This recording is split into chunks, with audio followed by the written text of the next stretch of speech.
se nel mondo esistesse un po' di bene. Allora, qui vi riduce il lavoro e la libertà, risolveremo prima o dopo.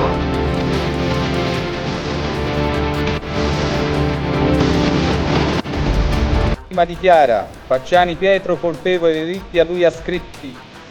Assolve Facciani da tutte le imputazioni. Dichiara Vanni Mario colpevole di tutti i reati a lui ascritti.